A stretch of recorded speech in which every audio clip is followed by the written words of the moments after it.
दोस्तों, मेरा नाम है अनुज। मैं हूं एक ए सर्टिफाइड कोच और आज आपके लिए प्रेजेंट कर रहा हूं आप ही का दिया हुआ टॉपिक कि वो कौन कौन सी एक्सरसाइजेज हैं जो कि जिम में सबसे ज़्यादा इंजरी प्रोन होती हैं और जिसमें आपको सबसे ज़्यादा ध्यान देना चाहिए। बने रहिए मेरे साथ।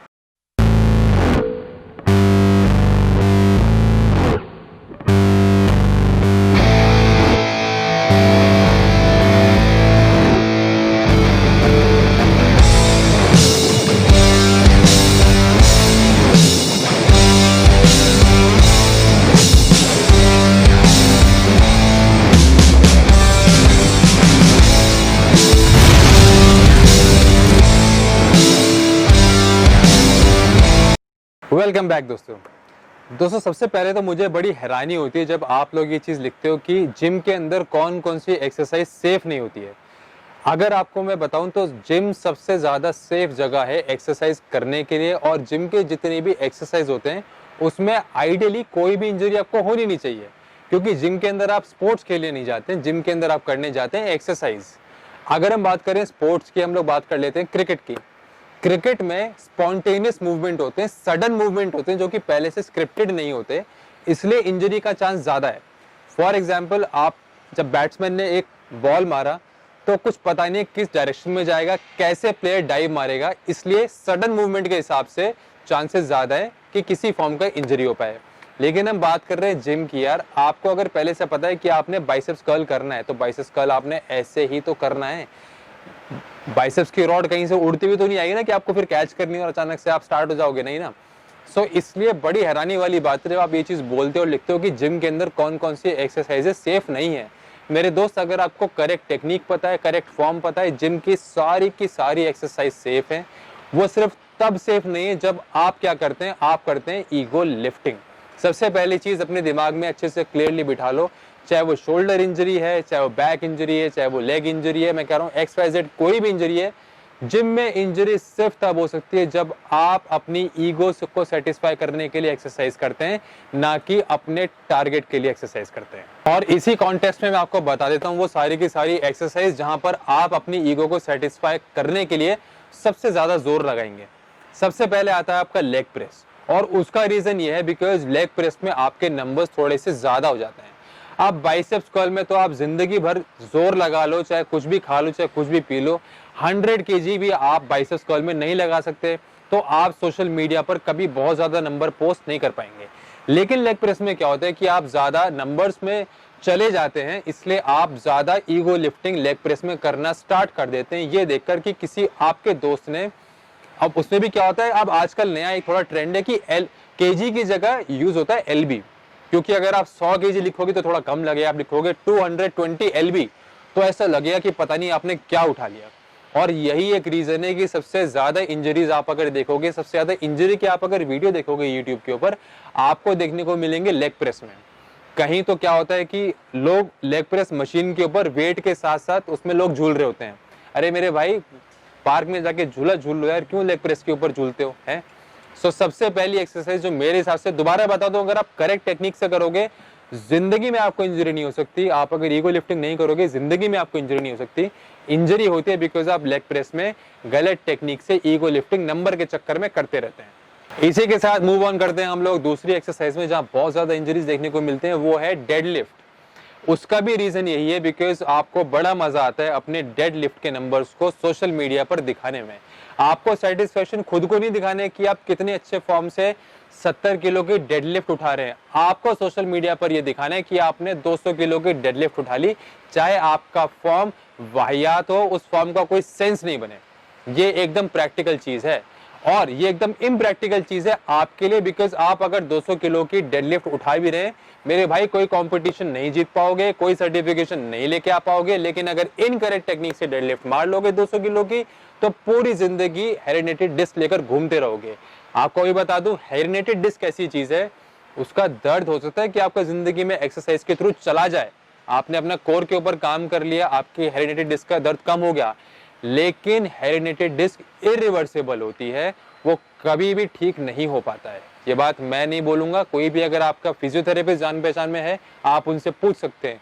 कितने उनके पास ऐसे लोग आते हैं गाइस। मैंने एक फिजियोथेरेपिस्ट के साथ काम करा हुआ है। जब मैंने अपने थेरेपेटिक एक्सरसाइज स्पेशलिस्ट का कोर्स करा था, मैंने प्रैक्टिकली चीज देखी है कि जिम से कितने बंदे आते हैं जो डेडलिफ्ट की शिकायत लेकर आते हैं, और जब मेरे इनसे बात होती थी तो ये बोलते थे कि हमने फलाने यूट्यूबर को देखा था, हमने फलाने इंस्टाग्राम वीडियो देखे थे, वो इतने की डेडलिफ्ट लगाते थे, हमें जोश आ गया और हमने कर दिया। भाई अच्छी बात है आपको जोश आता है किसी के वीडियो देखकर, लेकिन थोड़ा सा प्रैक्टिकल होना भी स्टार्ट कर दीजिए। ऐसे कितने लोग मैंने देखे हैं जिन्होंने अपनी कमर तोड़वा ली है सिर्फ डेडलिफ्ट लगा लगा के, इस चक्कर में कि कोई यूट्यूबर कितने की डेडलिफ्ट मारता है। अरे वो कमर उस यूट्यूबर के, अगर आपकी कमर खराब होगी तो वो यूट्यूबर अपनी कमर आपको नहीं देगा इस्तेमाल करने के लिए। तो इसलिए डेडलिफ्ट दूसरी एक्सरसाइज है जहां पर आपको ईगो लिफ्टिंग नहीं करनी चाहिए ताकि आपको इंजरी नहीं हो। सेम कॉन्टेक्स्ट तीसरा मेरे ख्याल से आप लोगों ने गेस कर लिया होगा, वो होता है स्क्वाटिंग। बड़ा लोगों में एक शौक भी होता है ये बोलने का कि स्क्वाट्स बिल्ड्स रिस्पेक्ट्स, और स्क्वाट्स से ये होता है, स्क्वाट्स से वो होता है। मैंने इसके ऊपर एक वीडियो भी करा था, फिटनेस प्रोपेगेंडा। मैं आई ट्राई कि यहाँ पर उसका लिंक डाल दूं, आप उसको भी एक बार चेक करना। मेरे भाई जो ये चीज बोल रहे हैं ना स्क्वाट्स बिल्ड रिस्पेक्ट, वो इसलिए इस बात को बोल रहे हैं क्योंकि उसकी अच्छी ऑलरेडी स्क्वाटिंग है। उसको भी कोई मिस्टर ओलंपिया नहीं मिलने वाला है, वो अगर उसकी 10 किलो की स्क्वाटिंग और बढ़ जाएगी, और तुम्हें मिस्टर इंडिया नहीं मिलने वाला है अगर तुम जबरदस्ती की स्क्वाटिंग नंबर अपने बढ़ा लोगे। उससे अच्छा ये है अपनी बॉडी वेट का भी अगर आप वेट उठा लो, पर अच्छी प्रॉपर टेक्निक से उठा लो, जिंदगी भर सेफ रहोगे, जिंदगी भर अच्छी फिटनेस लेके जाओगे, जिंदगी भर अच्छी हेल्थ लेकर जाओगे। मैंने कितने ऐसे लोग देखे हैं जो मारने को तो कितनी हैवी स्क्वाटिंग मार लेते हैं, लेकिन एक चीज होती है एस टू ग्रास। हमारी जो मोबिलिटी दी है हमें ऊपर वाले ने, वो ऐसी दी है कि हम लोग पूरा डेप्थ तक स्क्वाट कर सकते हैं अगर हम वेट नहीं ऐड करें, लेकिन उनसे पूरा डेप्थ तक एस टू ग्रास स्क्वाट नहीं होता है। हालांकि वो काफी ज्यादा additional numbers in terms of weight मार लेते हैं। इतनी ज्यादा उनकी फ्लेक्सिबिलिटी कॉम्प्रोमाइज हो चुकी होती है, इतना ज्यादा वेट ट्रेनिंग कर करके, इतने ज्यादा लिफ्टिंग नंबर्स के ऊपर कॉन्सेंट्रेट कर करके। ट्रस्ट मी, आप जितने भी ऐसे बंदे देखोगे वो बहुत ज्यादा स्टिफ होंगे। अगर नहीं होंगे देन यस, उन्होंने अपने ऊपर काम करा होगा फ्लेक्सिबिलिटी को लेकर भी और अच्छी वेट ट्रेनिंग को लेकर भी, विच आई ऑलवेज रिकमेंड कि आपने अगर, भाई अच्छी बात है, आपने अगर अपनी स्ट्रेंथ के ऊपर काम करना है, अच्छी स्ट्रेंथ के ऊपर काम कीजिए, लेकिन फिटनेस सिर्फ स्ट्रेंथ का नंबर नहीं है मेरे भाई, स्ट्रेंथ का गेम नहीं है। फिटनेस में फिर आपका एंड्योरेंस भी आता है, फ्लेक्सिबिलिटी भी आता है, फिर आप ओवरऑल चीज पे काम करो ना। अब आपने अपने आप को बहुत ज्यादा स्ट्रांग बना लिया, आप बन गए भाई पूरे वर्ल्ड के सबसे बड़े स्ट्रॉन्गेस्ट मैन, लेकिन फिर आपको हेल्थ इश्यूज हो रहे हैं तो उसका क्या फायदा है। और चलो ठीक है, आपने अगर उससे कंपटीशन खेलना है आप बन जाओ, लेकिन आपने अगर कंपटीशन भी नहीं खेलने हैं, वो आपका करियर नहीं है, आपका फील्ड नहीं है, जबरदस्ती अपनी कमर तोड़ रहे हो, पैर तोड़ रहे हो, फिर आपके घर वाले यार हमारे यूट्यूब चैनल पर आगे लिखते हैं कि आपकी वजह से हमारे लौंडे खराब हो रहे हैं, तो यार इसकी वजह से वो सारे की सारी इश्यूज आते हैं। इस चीज का भी आपको ध्यान देना है कि स्क्वाटिंग वो ज्यादा जरूरी है कि आपकी मोबिलिटी अच्छी है, ना ही सिर्फ ये कि आपने लिफ्टिंग के नंबर के ऊपर कंसंट्रेट करना है। And lastly guys, upper body की सबसे कॉमन इंजरी जो कि होती है आपकी शोल्डर की इंजरी। ये जो आपका बॉल एंड सॉकेट जॉइंट है, इसके ऊपर आप ऐसा जुर्म ढाते हो ना जिम जाने के बाद, क्योंकि क्या होता है कि आपने एक तो अपनी बेंच बढ़ानी है, आपने अपनी ओवरहेड प्रेसिंग बढ़ानी है। जो आप यूएस का वो कंपटीशन भी देखते रहते हैं जहां पर क्रॉसफिट कॉम्पिटिशंस होते हैं, आप बहुत सारे मुझसे वीडियोस भी भेजते रहते हैं मुझे कि भाई क्रॉसफिट कॉम्पिटिशंस हो रहे हैं, हमें बहुत अच्छा लगता है वो वर्कआउट। मेरे दोस्त वो सिर्फ कॉम्पिटिशन के लिए ही तैयारी कर रहे होते हैं, और फिर वही बात है आप बोलोगे कि मैं किसी तरीके की हेट यहाँ पे क्रिएट कर रहा हूँ।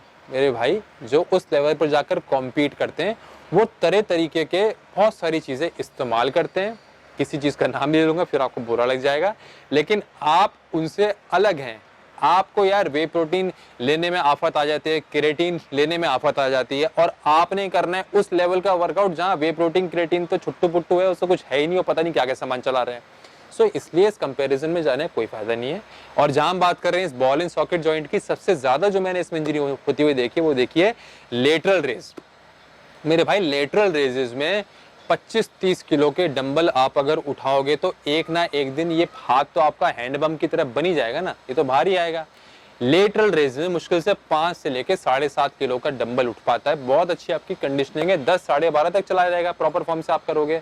और होता क्या है कि जब आप ये शोल्डर का एक्सटर्नल रोटेशन करते हो, सबसे पहली चीज तो जो आपका रोटेटर कफ है उसमें इन्फ्लेमेशन होती है, उसके ऊपर लेकिन आप ध्यान नहीं देते। फिर आप ये बोलते हो, आपको कोई ऐसे बोल देता है नो पेन नो गेन।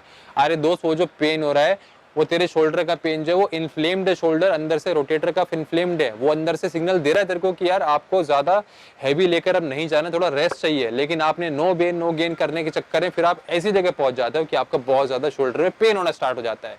कितने ऐसे बंदे जो मुझे लिखते हैं यूट्यूब और इंस्टाग्राम के ऊपर कि भाई शोल्डर में इंजरी हो गई, क्या करें, शोल्डर में इंजरी हो गई क्या करें।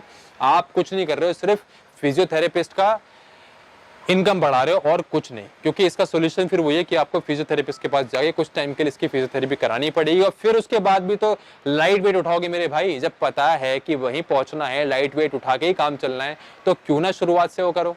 लेकिन फिर वही बात है कि जैसे आपको बड़े बड़े यूट्यूबर्स और कुछ लोग आपको ऐसे बोलते हैं कि भाई लाइफ में रिस्क लेना जरूरी है। अरे रिस्क उनके लिए जरूरी है मेरे भाई, उनका यूट्यूब से इनकम आती है, उन्होंने कॉम्पिटिशन खेलने हैं।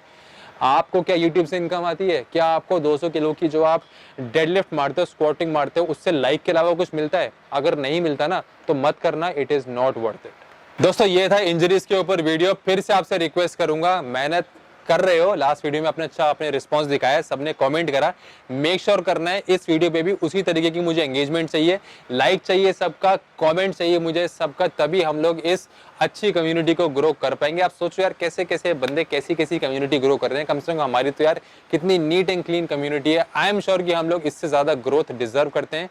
कमेंट करना है, लाइक करना है, वीडियो को शेयर करना है, कम्युनिटी को बढ़ाना है। 100 के टारगेट है, जितनी जल्दी आप करवा दोगे उतनी जल्दी हमारा मोटिवेशन और बढ़ जाएगा। Guys thank you so much watching this video. Feedback जरूर छोड़ना, वीडियो कैसा लगा, क्या सीखा, कोई और सजेशन है तो आप मुझे जरूर बताएं। इंस्टाग्राम के लिंक्स इस वीडियो के डिस्क्रिप्शन में अवेलेबल हैं, आप चाहे तो मुझसे कनेक्ट कर सकते हैं। फिर मुलाकात होगी इस किसी और वीडियो में। Thank you so much, cheers.